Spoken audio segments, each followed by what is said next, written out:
Hello, fellow graduates, family, faculty, staff, and anyone else who may be watching. My name is Momo Wilms-Crowe, and I am honored and humbled to be speaking to you as one of your student speakers. I'm not sure why they've asked me to speak, given that my immediate postgrad plans currently involve napping, digging in the dirt, and building my sourdough starter, but I'm honored nevertheless and hope that I may offer some small piece of value to all those who have given me so much over these past 4 years at the University of Oregon. I'd like to start by telling you about a time when I let go of a plan and instead followed a dream that became a journey to greater self-discovery, purpose, and connection. It started on a late night in a crowded New York City gay bar. I was explaining the thesis of a term paper about food justice and colonialism that I was in the middle of writing for Professor Kamisha Russell's colloquium, as one naturally does in a bar. That night, I decided to change my entire thesis idea and start from scratch, following my gut to Puerto Rico, where I expanded on that paper to research the violent impacts of colonialism and how food sovereignty builds community resilience and deep healing. Inspired by the magic of queer possibility and a lucky connection, I followed my intuition into an adventure. This project, my thesis, grew to become far more than just a hoop to jump through in order to graduate. It taught me that we are all agents of change, much more powerful than we tend to believe. It taught me that following a dream, despite the risk, is worth it. And it reminded me that we are all in this together, inextricably tied to one another, for better or for worse. It's hard to capture this idea in English, but as I learned in South Africa last year, there is a Zulu word that can help us here, Ubuntu. It means roughly, I am because we are. COVID has reminded us of this too. The pandemic has showed us that the flourishing of the individual requires that the collective is protected, including and especially society's most marginalized.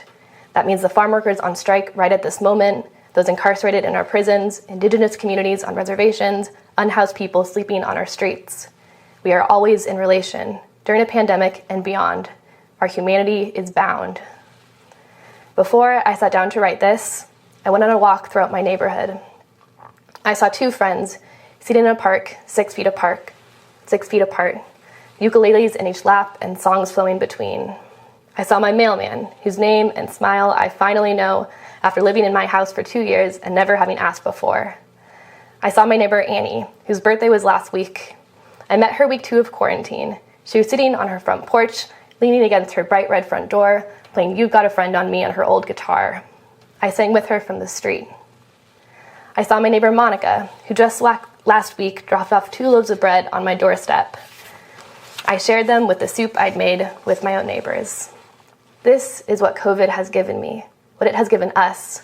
Amongst all of the loss, all of the tragedy, all the uncertainty, has reminded us of what community feels like, what resilience looks like, what strength we hold when we work together and care for each other, what is possible when we dare to give our dreams of new realities space and invest in them wholeheartedly.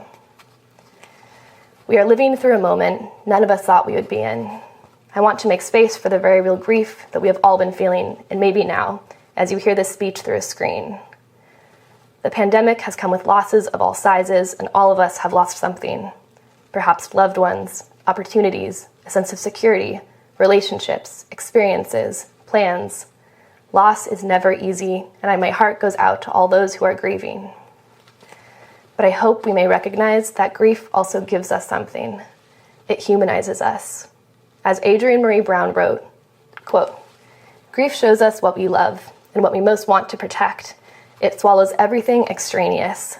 So much of what we love is still here, and tomorrow is another miraculous opportunity to change it, to protect it." End quote. This moment has gifted us with clarity. Amidst the loss we are feeling, we have also seen the vivid failures of the systems and institutions that are supposedly in place to protect us. We've seen the exacerbation of pre-existing social inequalities. We have seen the power of grassroots action, like the mutual aid networks that have erupted across the world. May we receive this gift of clarity in earnest and listen to what it asks us to do. We are living in a moment of historic transformation, a portal between worlds, as Arundhati Roy has even called it. How will we traverse this portal, and what will we do to shape what lies on the other side? As graduates in the Clark Honors College, I hope we may reflect on all that our education has given us and reorient towards what's come next, while not forgetting that we all have agency in this ever-evolving story. We all hold the power and responsibility to help write a story that we'll be proud of sharing. The urgency of the moment demands that we act.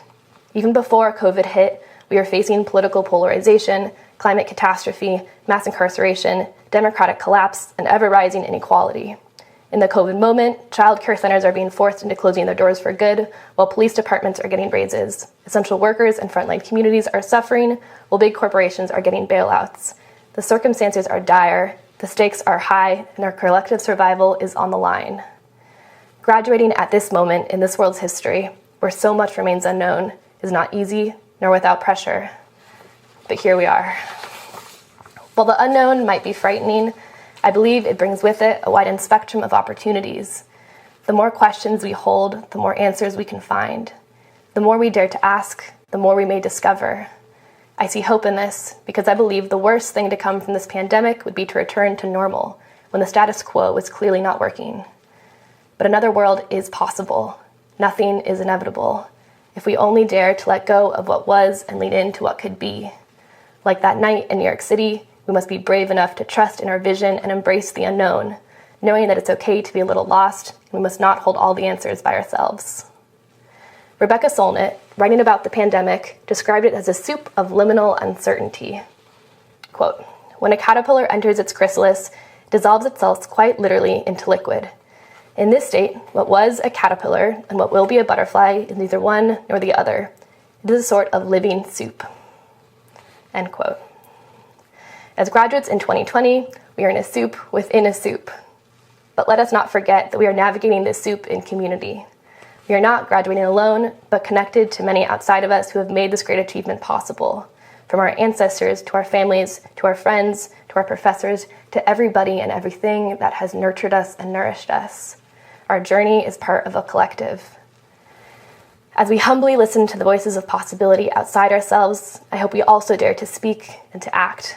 Now is the time more than ever to be agents in the change that we dream of, and dream we do.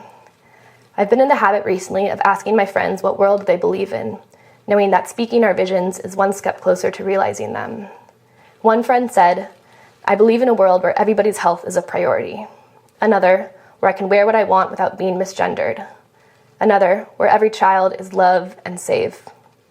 Another one, where our value means more than our productivity. I encourage everyone listening to think about world you believe in, because it matters. As I approach this next step in life, I've decided to spend less time thinking about what I want to do or who I want to be next. I've decided to put a pause on editing the spreadsheets of potential grad programs and career tracks to just reflect and really ask myself that question: what world do I believe in?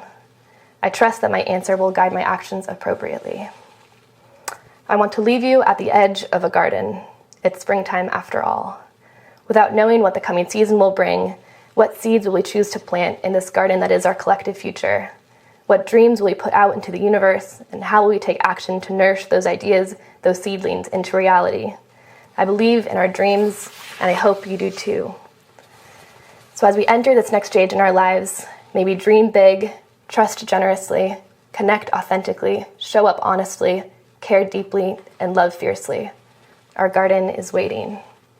Thank you, congratulations, and cheers to us, class of 2020.